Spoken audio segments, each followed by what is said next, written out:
Hello and welcome to Husky Hoops. I am your host, the best podcast host in the universe, Steve Cully. And with me, as always, the man himself, the best of the best, the icon, the voice of the Huskies, Mr. Joe D'Ambrosio. Joe, Good great to see morning. you again. Good morning. And of course, my counterpart, Coach Human. You know, the insults that have been going just because you got scammed. Remember, that's not my fault. That between that and cutting off my outro. I just mess with you. I will. I know you're That's my sensitive. trademark. I'm not sensitive. We'll cut out the sensitivity here. We'll cut out sensitivity. Go That's ahead. that's my trademark. Well, I wanted to ask Joe because we were talking about this yesterday about Coach Hurley's 60 Minutes interview. Yes. Which was very shocking to hear, and I thought he did an excellent job. But he had said that around 50% of his players have been approached already or have had contact with other teams regarding transfers. And that was very surprising to hear because you would think Uconn is that destination. Joe, Not if you don't play, it's not. No, that's true. That's true. I mean, you look at the roster the way it is now. Three kids are leaving, right? Correct. Caravan, Diarra, and Johnson have used. I mean, Caravan could come back, but and McNeely. There's no reason to. McNeely's leaving too. Yeah. So that's four. Of the guys who are left, the only guy who's seen consistent minutes is Terrace Reed. Right. Stewart, Ross, yep, Noel, and Abraham, yep, are all guys who probably think they should be playing more. Right. So that number is, it's all about now going somewhere where you think you can play right away. So I'm not surprised by that at all. Did you think he did well on that interview? I stayed away from it. You stayed away from it. Yeah. I thought it was interesting. I've seen him interviewed quite a few times. I saw the interview with Graham Bensiger with him. I don't know if you know that. It's like a pot. Like Yeah. Like big podcast guy. And kind of similar thing here where they focused on, how him and his wife are different and how what I do take away is that obviously he's a determined coach and but it's like he has absolutely zero balance to anything within his life, and his wife is the one that provides that perspective and balance, which is great for him. But it's interesting how he really has they asked him if you if you lost, would it be a failure, if you didn't win the championship? And obviously he said yes, but you could see the angst before the answer, meaning a failure, like what is to me like a failure in what sense? You know what I mean? Like, are you surprised after watching the performance that's why there would be a failure, or is it a failure because you failed to bring in the guys that you thought, or bring in the necessary guys that would have been able to be the fit to get there? It's interesting because I feel like, wow, like this guy could flame out at any moment, and because of his intensity level. It's very different than like some other guys, when you see like the Michigan State coach be interviewed, or Izzo and guys like that. Like he's very intense. Obviously he's a great coach. But I almost in the back of me almost worry, like it reminds me more of Urban Meyer when he gets interviewed than Nick Saban or Tom Izzo or Dean Smith, or even Jim Calhoun. Like Jim Calhoun was super intense, but he had like what's the word? Like he had like he had other interests. Yes, that's the word. That's the word. I don't know Hurley well enough to know this, I know this from Jim because of all the times the 20-something years I spent with him. Okay. But I think I don't think Dan has a lot of outside interests Yeah. in basketball. Well, Right. Jim did. Right. For And sure. I think at some point, you got to have an outlet to step away from it. Whether that be vacation time, whether that be an interest in whatever your interest is in. Yeah. But I think you need an outlet, and I don't see Dan as being the type of guy who is like that. I think the Urban Meyer comparison is terrific. I would agree with that. So yeah, and it's that was what I took away from it more like the Bensinger interview was a very long interview, so you could kind of get a little more. Obviously, the 60-minute thing is cut up much shorter, so you get more of the intensity feel of it. Where Grant Bensinger, you see how the wife balances him, all those kind of things. But I got that feeling even in that interview, and I got the feeling again here. And you're right. Like he talked about how Gino would pull him aside and keep it is staying on him about that. Like you got to remember, you got to enjoy the relationship with your players. You got while you have them, even if you only have them for a year, even if you only have them for 2 years, to enjoy that part of it while you're working on winning and getting them to be the best they can be, which he obviously does a good job of. But enjoy that part of it too. Like don't just I always say this, like if it's only about whether you win or lose, if it's only about that, eventually, obviously every great coach wants to win every game. There's no coach that and the best want to win every game on the highest level, and they do a great job of that. They put all the pieces together, they get the best player.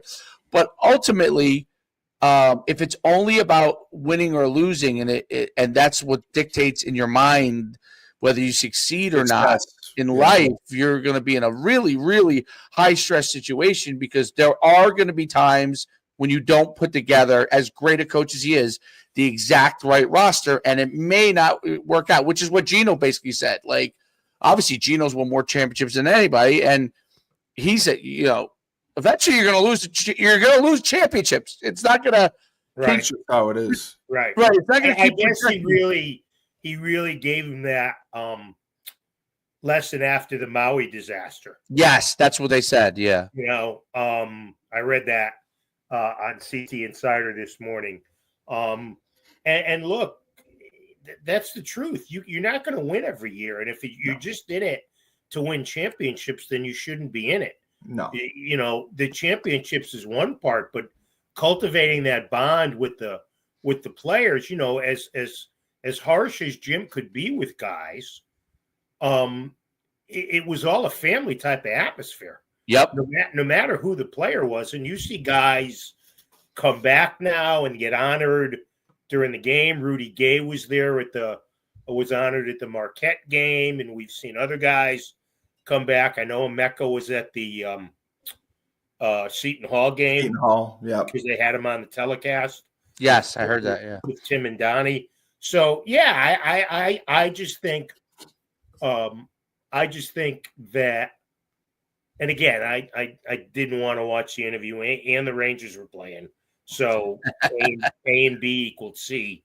I just think that there's got to be some sort of a balance, because look, your spouse can't do it for you all the time, right? No. No matter how, and Andrew seems like I know her a little bit. But she seems like a great lady. Right. And, yeah, she comes off great. Yeah. So I think, you have to understand that no matter how much success you have and have had, you're not going to have it every year. It's just the way it goes. It's not John Wooden circa 1967. Those days with all the differences in the game will never be repeated. Winning 2 in a row is like winning 10 in a row back then. Yep. Yeah, it's so much harder You now. can't hoard the players. You know, they used to be able to do. You would hoard more of the better players because you had the better program. You could do that back then. You could do that in football. Remember they used to be able to give out as many scholarships as they wanted, and Penn State would hoard, all the players and guys would be buried on the depth. That was more of a thing in football than it was. Yeah. But they did still. I mean, even back, you had Walton and Alcindor and was Alcindor, Kareem, and all those players that were there. You had a freshman ball back then. You had like a development thing in all sports, but obviously you could play freshman ball back then, even at Division One. So it allows you to guys could still play and not feel like they're being left out back then. So you could get a few more good players to come to you, which could create a situation. Obviously, Wooden is unbelievable, but it gives you an opportunity. You're right. Nowadays, like you could literally win a championship, and your best player might get offered $5 million by another team, and he just literally leaves just because that guy offered you more than you could. I mean, it has zero to do with whether he likes you or not. There was a story, and I don't want to get too much into the money. Yeah, sure. I think we do that too much. But there was a story in the New York Post this weekend about St. John's and how they have a $4 million NIL budget, and nobody on the team makes seven figures, but it's the top one in the Big East, and it's top 15 nationally. Oh, Wow. Just the way of the world now. Yeah. Joe, I had wanted to ask you, do you think Hurley is getting the best out of the players that he has now? Because that's the one thing with coaching. You want to be able to get your players to reach their potential and play at their very best. Do you think he's getting that out of the guys he has right now? Well, I think it's a double-edged sword, Steve. I think you can be coaching the players as hard as you want and as hard as you can. But if the kid's inconsistent, the kid doesn't produce, that shouldn't be on the coach. That should be on the player. But is it a talent issue, or is it just an execution? They're just not playing well? Well, I mean, they've won 4 games in a row. Now they're back rolling. And look, and I think Dan was right has been 100% right about this. At some places, 22-9 and third place in your conference would be timed for a parade. Exactly. At Uconn, which is one of 10 or 12 schools in the country where this is the case, it's looked at as, what a disappointing season we're having. We're spoiled. Yeah. Right. Yeah. Sure. The fan base has been spoiled for years. Oh, no doubt. At Uconn. Men's and women's. The same. Yep. It's the same thing. So I think with their staff, with Kamani and Luke and Tom and all of the grad assistants and development coaches and everything they have, I think they're coaching the kids up, and if the kids just don't perform, it's hard to put that on the coach. It really is. Right. Do you think they've gone as far as they could be this year with the talent they have? I think I think if they go deep, if they get at the Big East finals, and there's no reason to say they won't, because they'll beat Villanova or Seton Hall. Yes. And then I think they'll beat Creighton, who they should have beaten twice already this year. If you get to the finals, I think the biggest thing, and even though they've won 4 in a row, and you know my thoughts on bracketology, but I still look at it because I'm a nut. Everybody still has them 8 or 9. Well, if you're 8 or 9 and you got to play a top seed that first weekend, they're not beating Duke. They're not beating Auburn. They're probably not beating Alabama. I saw one of them was with Florida. I didn't realize Florida was having that good a year this year. Obviously, I don't follow it as closely from that aspect as when I was doing the games for all those years, looking ahead to the tournament. But if they could get off the 8 or 9 line and get to be a 7, that makes a big difference. There's no 2s that scare me. And if you get to the second weekend, then all bets are off. Yep.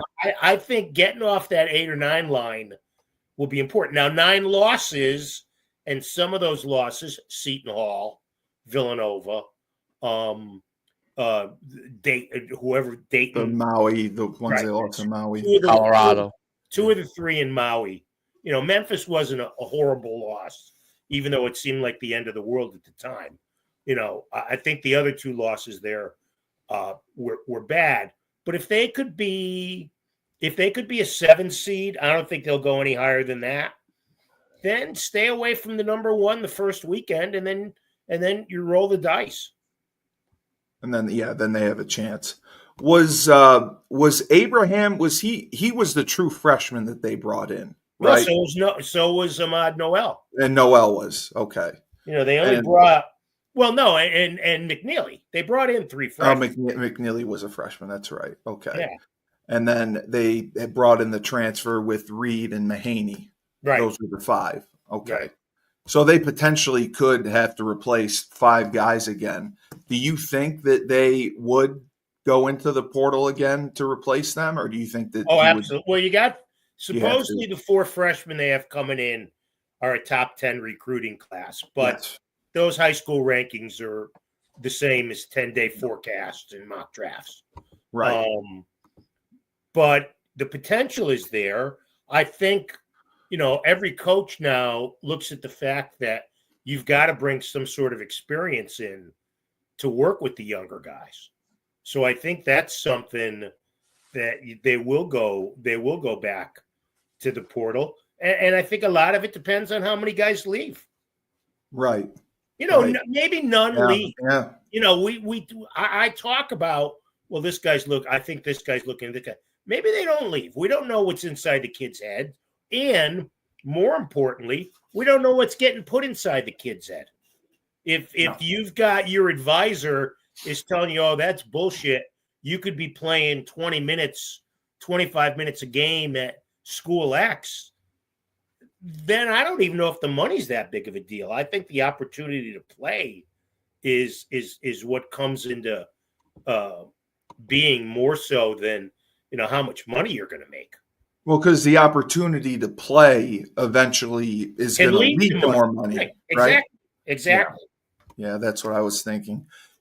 We had talked about the Marquette game before it happened last Wednesday, and you had called it. You thought that they were going to go and beat Marquette.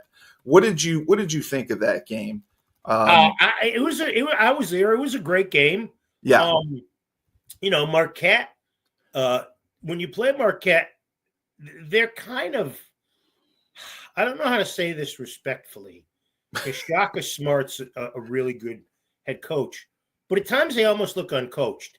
They're unorthodox. Are they undisciplined?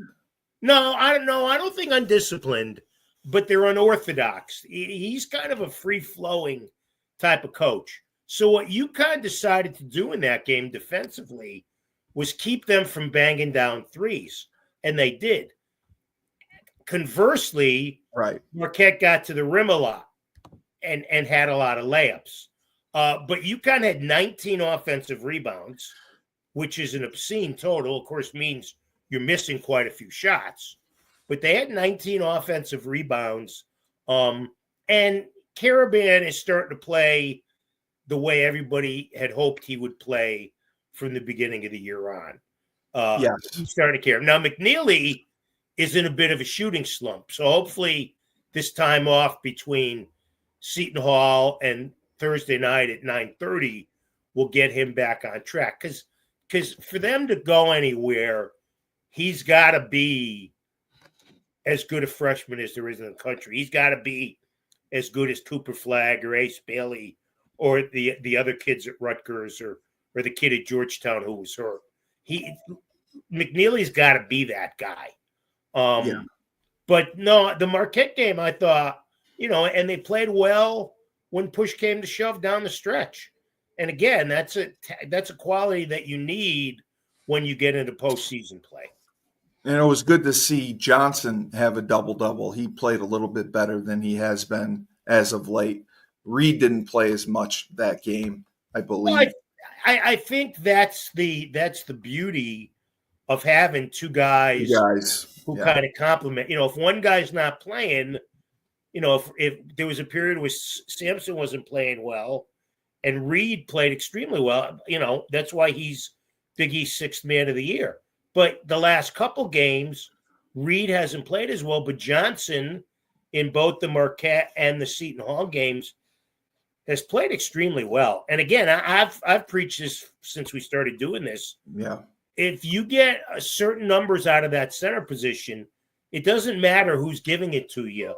As long as if you're getting 18 and 10 or 19 and 9, that's pretty solid for center position in college basketball. Yeah, that's pretty good production out of them. Right. And Caravan, as of late, has also turned it on. Do you think it's I more? just heard that.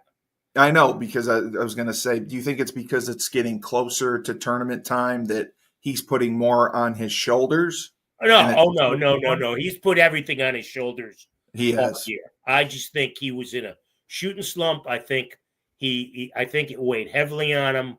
I think the harder he tried for a period, the less effective he was. And I just think now he's starting to see the ball fall in the hoop, and it's helping every part of his game. Yeah. No, it is for sure. And McNeely is the one who has gotten into the slump, and hopefully he shoots his way out of it. Whether it's Seton Hall or Villanova, I know they lost to Villanova, but they shouldn't have a problem right now with the way they're rolling. I mean, they're playing much better after the St. John's loss. They seem to have turned it on. And I think that whoever they get will be a good start. And then it's only 2 more games, right, until they could make the finals for the Big East. No, it's only 1 more game. It's only 1 more game after that. They beat Seton Hall or Villanova. Right. Then it's probably Creighton in the semifinals, which will be a hard game. Yeah. Because Kalkbrenner makes things difficult inside. But UConn should have beaten Creighton twice this year. They should have beaten them at Gamble, and then they did beat them out in Omaha. So, I don't view Creighton. They're equal, so anything can happen. It's 50-50. But in New York, I think it's more of a UConn home court advantage. Yeah, it's a different story, especially in New York.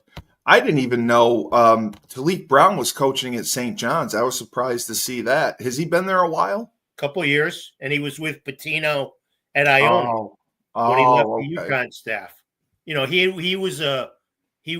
wasn't a coach at UConn. He was a player development guy or whatever they call that now. And then Pitino offered him the chance to be an assistant at Iona. So he went to Iona, and then when Pitino went to St. John's, he followed him to St. John's.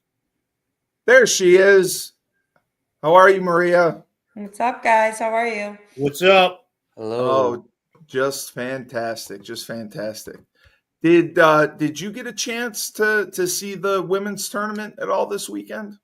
I saw it on TV. I was recruiting all weekend.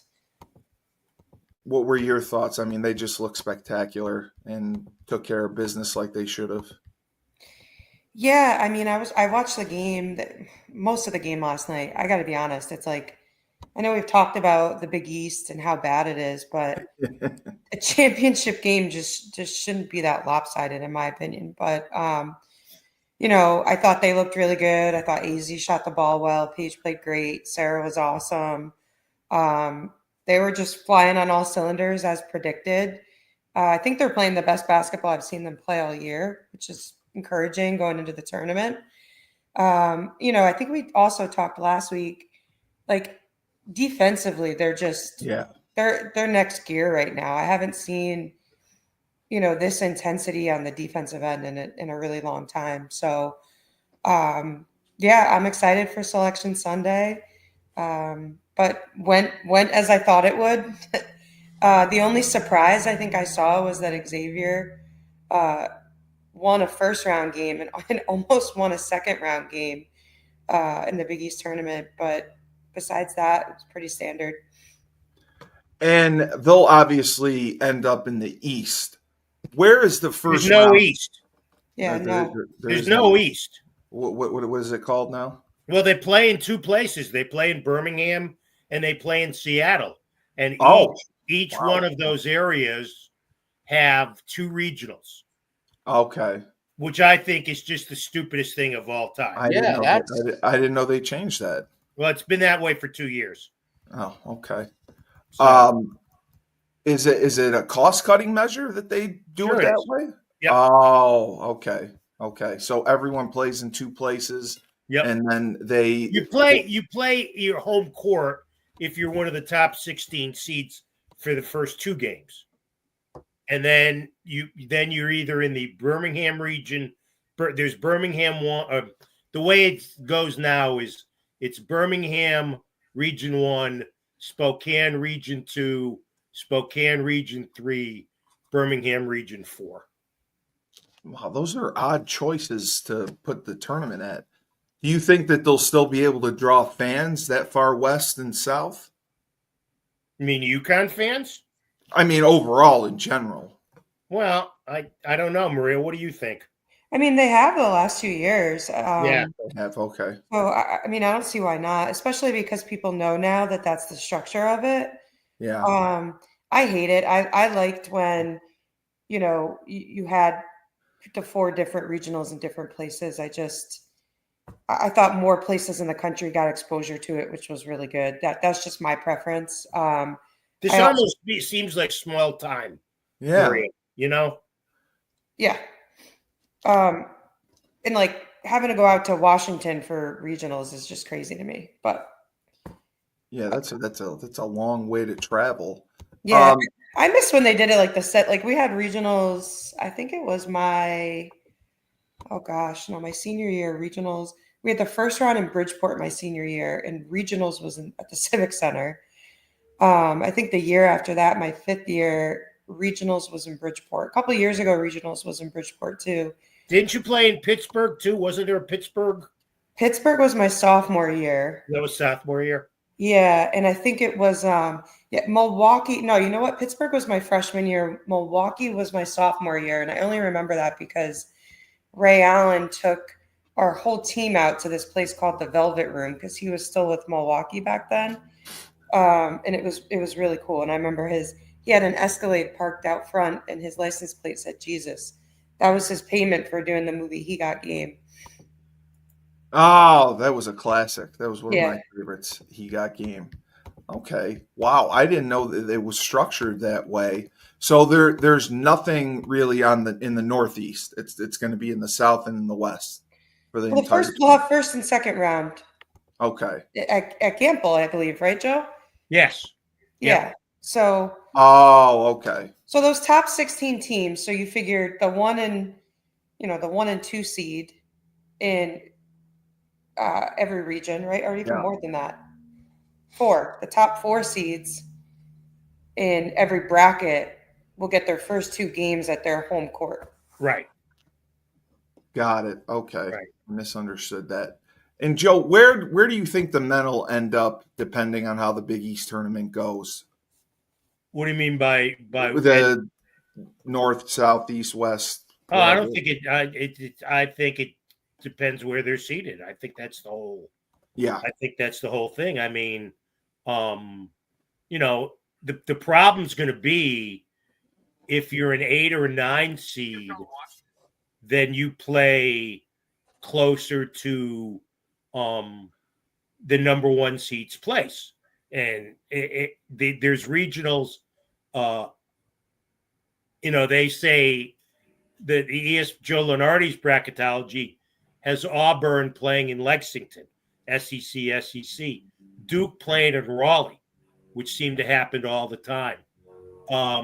Florida playing in Raleigh, again, somewhat convenient, and Houston playing in Wichita. So that's why, to me, it's important to get off that 8-9 line. I think I said, Maria, while you were in your meeting, if UConn could somehow get to be a 7 and avoid those 1 seeds that opening weekend, then they have a chance to win 2 games and to get to the Sweet 16. And then after that, anything goes. Anything can happen. Anything can happen for sure.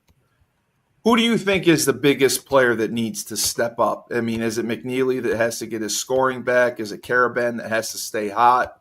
Who do you see as the unsung hero that needs to really pick things up and could be a surprise in this tournament?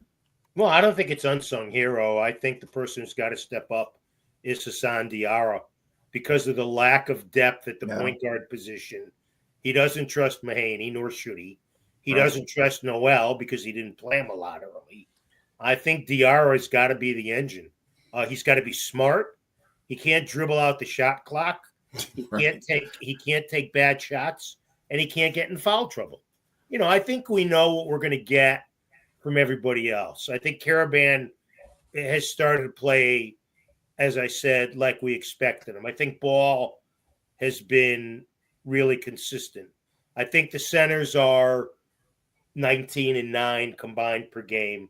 And I think McNeely will shoot better. So I think, to me, Maria, the guy who's got to produce above and beyond is Diarra, because you know how important the point guard position is. It's almost everything when you get to the tournament. Yeah, especially on the men's side, like the tournament is all about guard play, right? If you get a couple of guards that can get hot during the tournament, you have a chance to go really, really far, no matter who we are. We've seen that with Cinderella teams and everything else. And all of those teams had guards who got really hot in the tournament. Yep. So, yeah, I think Diarra is a big one. I think he's got to play, I don't want to say absolutely perfect, but he's got to play pretty perfect every game. And I think Ball has to shoot the ball really well. Yep. I think you got to get what you usually get out of Caravan, and I think McNeely is got to play like a junior and not a freshman, which he has done many times. So it's not a big deal. And I think depending on matchup wise, the bigs got to stay out of foul trouble. Right. And then with the women, obviously you have Paige, Sarah, and AZ. Do you think Caitlin Chen steps up and does a little bit more? I mean, she's a good ball handler. Do you think she shoots a little bit more, shoots from the outside more, or she just keeps doing what she's doing, playing tough defense and facilitating? I don't think Caitlin Chen needs to be a superhero in the tournament. I think Caitlin Chen's got to do what Caitlin Chen's been doing and give solid minutes on the defensive end when she's in there, run the offense, make good decisions. When she's at the point. I think it's going to be really interesting. When I looked last time I looked, Joe, and I don't know if there's been a new one out, it was projected that Uconn would be the 2 seed in South Carolina's bracket. Correct. Right. Yeah. I know we beat them up pretty good. I personally wouldn't want to see South Carolina to go to the Final Four. That's just me. Especially because we beat them the way that we did already once. I don't think we'll catch South Carolina twice like that. I think that'll be a really tough game to get to the Final Four. Right. Well, the latest ESPN women's bracketology has them a 2 to Texas's number 1 in Birmingham. So that's switched, yeah. Well, yeah. Texas lost over the weekend, so that kind of makes sense. Right. Because I know the last one I saw, Texas was the number 1 overall seed, which I don't think they'll get anymore because they didn't win the Big 12. But Texas is a tough matchup for us too. I mean, no matter what, that's going to be the hardest game right there, right? It always is. That Elite 8 game is just going to be a juggernaut. I watched the USC UCLA game. Yes. Sunday. I think both of those teams are playing really, really well too. I'm kind of happy that we're not seeing UCLA to go to the Final Four. I just think that Lauren Betts is crazy good. I just think she's crazy good. So, and I think if you play against her, Maria, the bigs are much more prone to getting into foul trouble, obviously. And as good as Sarah is, and as good as she is in the inside, that would be a tall test for her as a freshman to go against Betts. Oh, 100%. I just don't. We don't have anyone that can guard her on the block. I just think she's really good. She's a good post passer too. So even if you double her, I mean, she's 6'7" and she's probably the best passer on the team. So I just think that that's a tall order. So I guess, out of those number one seats right now, I mean, I guess Texas is probably not a bad one to be matched up with there, but they're super physical. They got some guards that can play. So no matter what, that's going to be a tough game. I'm interested to see who we'll end up seeing in that Sweet 16 game too. Well, they have them in if you believe the ESPN bracketology, they're in with Albany in game 1, and then either Louisville or Oregon in game 2, and then the other half is Kentucky is the 3, West Virginia the 6, Columbia the 11, and Liberty the 14. Wow, Columbia is the 11. Kentucky will be a tough matchup. That's basically the Virginia Tech team from a year ago, because that coach left Right. Virginia Tech and took all those girls with her, and they got that guard for Kentucky she's very, very good. I mean, I think she's projected to go top 5 in the draft.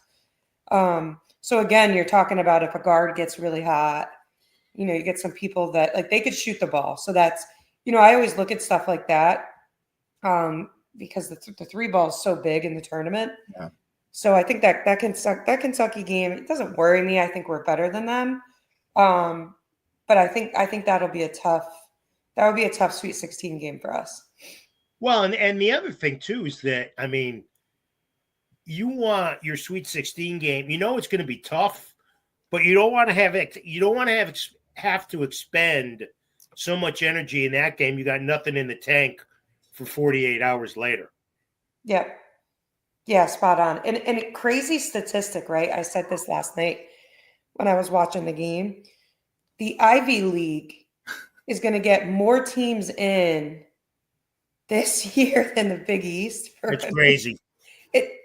That's like Really? it's danger zone. Like I just, that's I got to be honest. As good as we're playing right now, that is my biggest concern going into the tournament. Right. Is just how weak the Big East really was this year. We'll get 2 teams in from the Big East, it looks like. Did Columbia win the tournament? Win the Ivies? They had to. And is it Harvard? Harvard Yale? and then Princeton. So you got those 3 that will get in. Wow. Yeah, it's really weird. We got to. Well, you know what, Maria? To that, I was just looking at your junior year because I was just googling it. 7 teams from the Big East made the NCAA. Well, I was naming them off last night, right? Because Morgan called me after the game last night on her way home, and she was asking me a question because I have like an elephant memory with stuff from back then, and I just remember a lot of stuff from college. I don't know how, but I do. And because you didn't drink. Because we only won the Big East tournament twice when I was there. Right. Lost to BC in the semis, I think, your senior year. Yeah, and he made us go and watch the final at the Civic Center. It was miserable. Right. And then our junior year, we lost to Villanova in the championship. Villanova, yes. But back then you had Rutgers, you had BC, you had Villanova, you had us, you had Notre Dame. I'm trying to think of who the 6th and 7th team were that year then, Joe. Who was it? Tech or West Virginia? Hold on. Villanova, BC, Uconn, Miami, Notre Dame, Rutgers, and Virginia Tech. So Miami and Virginia Tech were those other 2. Right. And as you remember, in the Dayton Regional, which you guys were in, you had to beat BC to get to the final game. Yep. Against Purdue. And Notre Dame was in the other half of the bracket and got swamped by Purdue. Correct. Yep. So, like, compare those 2 Big Easts, right? So, I mean, us going into the tournament, we were pretty battle tested at that point because we also had a strong out-of-conference schedule too. So, it wasn't like we were playing, people who couldn't play for out-of-conference. We still had our big out-of-conference games. But our league games were really tough, and then our league tournament was tough. And how about your senior year? There were 8 Big East teams. Wow. West Virginia was in. Yep. yeah, they had Kate Bolger in them that year, so Right. they were pretty good. Yeah, I mean, every game I felt like we played in the Big East my junior and senior year. Like there were there were some teams that we beat up on, but Yeah. every game was not easy. You had a bunch of teams that were going in at larges in the tournament. It's a different world than just Creighton and Uconn going now, and it's like they just beat Creighton by what? What was the final last night? We won by 40 20, almost? 18 or 20. Yeah, so it's like I don't know. It's just different. So I think that's my biggest concern. I think we have the best coaching staff in the country, so we'll be prepared. But Yeah. we've gone the last couple of weeks here just kind of lumping people. So Yeah, we beat them by 20. You're right. yeah. So And is it, Joe, did you say it was 3 or 4 teams we'll get in on the men's side for the Big East? I think it's 4. It's 4, yeah. Um, Marquette, Creighton, Uconn, St. and John's. Yeah. And even if St. John's were to win the Big East, they still most likely will not get a 1 seed. No, I don't think No, so. not even close. No, I think there'll be a 2. And I wonder, as far as the conferences go, I mean, if the Ivy League is stronger than us in the women's, is everyone else stronger than us with the men's? I mean, like, is the AAC stronger than us considered? No. They're not. Okay. It just the Power Four, and then it would come down to us. Well, the Atlantic 10's not awful. The A10. Okay. Right. Okay. Because that's great. That's crazy. What is the reason that the women's Big East has dropped off so much? Is there any insight to that? The teams probably. all those teams left. Like all those teams that I just mentioned, right? Yeah. Are not in the Big East anymore. So Notre Dame, Boston College, Right. Rutgers. I mean, Rutgers is not. And the Big East name hasn't been able to carry and help any of those teams that stayed in it at all, to be able to help them in recruiting at all, to have some level of competition. Well, Joe just said the money wise. I mean, even They don't have. That's what I'm saying. They don't have the money. Yeah. I guess. St. John's is up there, but other than St. John's, That's men. Really that's the men's side. Yeah. That's About the women's side. Is there? Did those schools have zero allocation of funds? Is that the issue, or I don't know if it's been disclosed. Is it coach? Is it coaches that are the head coaches at these schools? I don't know. It seems interesting that the Ivy League, because it's high academic, has more than the Big East. I mean, that's Well, we had said if the Ivy League wanted to, they could dominate sports, right? With the money they have, if they wanted to, they could go out and dominate sports. I didn't know they were doing something. I don't think you're going to get 3 teams on the men's side that are from the Ivy League. No. We're saying on the women's side, like you'll get Yale. You'll get whoever wins, which will probably be Yale. Right. By the way, the latest ESPN bracketology has St. John's as a 3 and has Xavier as the 5th team from the Big East and having to play Ohio State in a play-in game. In a play-in game, which would probably be which would definitely be in Dayton. So, and they've got St. John's as a 3. And that's our highest. Wow. In the same bracket with Kansas as a 6. So that's danger right there. Right. Do you think that St. John's is capable of coming out and going to a Final Four? No, because I don't think they're as good as any of the 1 seeds. Yeah. Any of the projected 1 seeds. Unless one of the 1 seeds gets upset. Gets knocked off. Yeah. Before they get to St. John's. Yeah. Yeah, it's possible, but it's probably not likely to happen. Yeah. It would be one of those years where we see, like a couple of years ago, where like all the number 1 seeds get knocked out by the Sweet 16 or something crazy. But if I'm a betting person, I don't think that's going to happen. Joe, who would you think will end up in the Final Four for the men's if you had to guess? I'd now rather wait till next week when we see the bracket. after the tournaments and Yeah, the I bracket think you shakeout. got to see the brackets and see who gets matched up with who. Because that's really what it comes down to. Right. Not always how good you are; it's the matchup that you end up with. Right. Exactly. I see that. What about you, Dave? Are you going to make it down for a game? I don't know. Only You day I don't have available will be Fridays. So Well, and the problem if you're a Uconn fan is, It's I mean, a I was going to 9:30 go, but not at 9:30 on Thursday night. right. At 9:00 on Friday night. I mean, that's just the way it falls. You know, for so many years we had the noon game and the early semifinal, but as the 3 seed, you know, you're in the caffeine game both nights. Yep. Wow. Yep. And who are the teams that are currently left out? Is it Seton Hall is one of them that's not in the tournament? Or no, Seton Hall's playing Villanova for the play-in Everybody's game. in the tournament. Everyone's in the tournament. Okay. Because there was a time where not everyone made the Big East tournament, correct? No, There wasn't. Everyone made Nope. the tournament? everybody's made it every year. Yeah, Okay. the women's side too. Yeah. Okay. I don't know why I thought that somebody didn't make it out. But it should be for an entertaining tournament at least. I mean, the teams are comparable for the most part. I just hope that we find a way to keep rolling and separate ourselves. And like you said, if we can get to that 7 seed, that'll make all the difference in the world. That changes our trajectory big time if we don't have to play a 1 seed in the second round. Yeah, I think it that's does. key. I think that's important.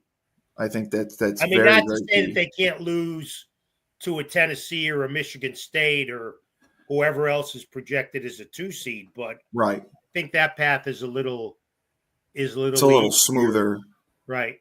Like the other twos are Texas Tech and Alabama, Tennessee, and Michigan State. I mean, I think you respect them, but I don't think you fear them. I think you fear Duke and you fear Auburn, and you know, Houston's so tough defensively. I think the 1 seed that's more vulnerable is Florida. Right. Maria, do you think we end up playing South Carolina again? Do you think we can roll them again, or do you think it would be a closer game? I don't think we'll roll them again. Yeah. I It was just don't one of know those that we'll things. see them. You know, I believe now they're the number 1 overall seed, right? Yeah, because they won the so, SEC. yeah. They won the SEC. Yeah, at Vanderbilt. Did you Looking watch at that Vanderbilt game, Joe, versus South Carolina? I saw the end of it. I got into it, Maria, when Vandy had gotten within 5, and then South Carolina didn't let him score the rest of the game. Oh, Kitts went on like a 9-0 run just herself. Right. But Vanderbilt fought back down like 25. Yeah. Tell you what, they're tough. I don't know where they're going to land or who they're going to see, but I wouldn't want to see Vandy early on in the tournament either. Well, Shay knows what she's doing. Yep. She's obviously got a pedigree. So I think, and again, you know, you get these teams from the power conferences that are so tested with playing one another. And, you know, they're talking about 1 million teams from the SEC women getting into, not just the men. You know, they're talking 10 teams from the SEC women Jesus. and Wow. 12 from the Big Ten. Yeah, and we have the same amount as the A10. Right. 2. It's crazy. Right. It's Well, so- I mean, and you know, teams? Gino's preached about this for years, and you know this, Maria, that everybody else in the league has to step up. You know, people wanna say this bullshit about, well, UConn, you know, it's bad for women's basketball. No, step up, improve your recruiting, improve your facilities, pay a little more attention to it. You know, I totally agree. Because all the other conferences have been able to do it. No, they have. And who would you see in the Big East as far as the women's teams go that could put in that money and could raise that funding to upgrade their facilities and bring in some better recruits and improve their program? oh, I If don't you had to know. look at it. That's I'm not well enough versed in Big East money to Yeah. talk about that. You know, I think its first thing is you got to bring players in. Yeah, You got to bring it's players got to in. be recruiting. And just to be honest with you, other than Uconn and Creighton, maybe Marquette and Villanova, it's just not attractive. St. John's, it's just not attractive to play in the Big East. Yeah. You know Not like it used to what I be. find weird too is that, you know, some of these programs that are in the Big East now, they've had pockets of being decent, right? They Oh, just yeah. seem to sustain it for long periods of time. I'm not really sure what that is. I don't know if it's the coaching staff. You know, it's just, I don't know. But I agree with Joe. I think that the other teams in the league got to figure it out. They got to make a commitment to the women's basketball program. And Yep. even with us, even with UConn, isn't this the longest drought that we've had without a national championship? Well, since the beginning, but yeah, I mean, it's just, you know, it's just that's a residue of bad luck with injuries, and just the fact that there's more parity, more teams. good teams. Right. Hey, I got to go. I got to talk to the Yale lacrosse coach. So, all right, I'll talk to you next Wednesday. Thanks for moving this for me. All right, Maria. Appreciate it. Always great seeing you, as always. Dave, we got our meeting at 2:30. You appreciate your contribution. You had a lot to say. I wasn't asked many questions. You're the host. You're not supposed to be asked questions. You're supposed to be asking. You were asking a lot of questions. Well, yeah, at least I didn't get yelled at today, so that's. I would ask Maria, what's the best part of her last week? You know what I mean? Like, all right, Maria, are you going anywhere this week? Are you on the road?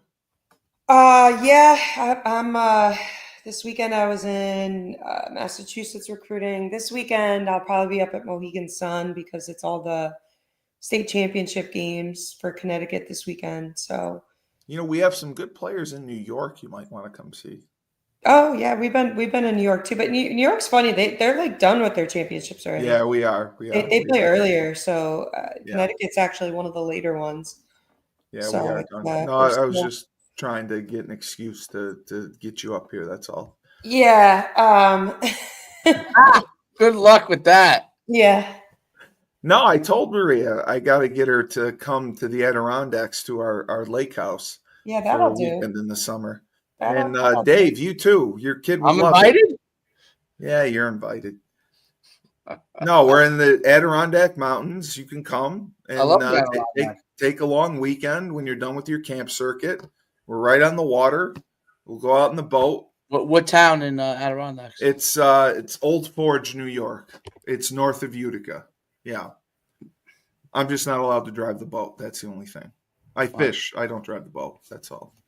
You can drive a boat, right? Well, me? Yeah. Yeah. Oh, yeah. Yeah. Maria, you can drive a boat, right? I have my boater's license, yeah. Yeah, she can drive a boat. We'll be fine. So, all right. So the women should be fine. Do they play Thursday, Friday of this week or Friday, Saturday? No, it's Selection Sunday. Is this I'm sorry. It's 2 weeks. I keep. Yeah, they don't play again until they got a nice little break. Oh, so they got a break. That's right. They stagger it. And yeah, most of the championships on the girls' side are done. I think the MAC conference is this week on the women's side. But I think the majority of them are done. And then the men play. Is it Thursday, Friday, Saturday? Yeah, they'll get a bye in the first round. So okay, yeah, Thursday, Friday, Saturday. Okay. Yeah. Well, for the man himself, Joe D'Ambrosia, the voice of the Huskies, the best of the best, the icon, and Maria Conlin, Uconn women's legend, and now current Western Connecticut State University head women's basketball coach, and a lovely wolf. And then we got Coach Schumann. So I'm Steve Cully, the best podcast host in the universe. Remember, when life gives you lemons, don't make lemonade. Take 2 oranges, throw them back at life.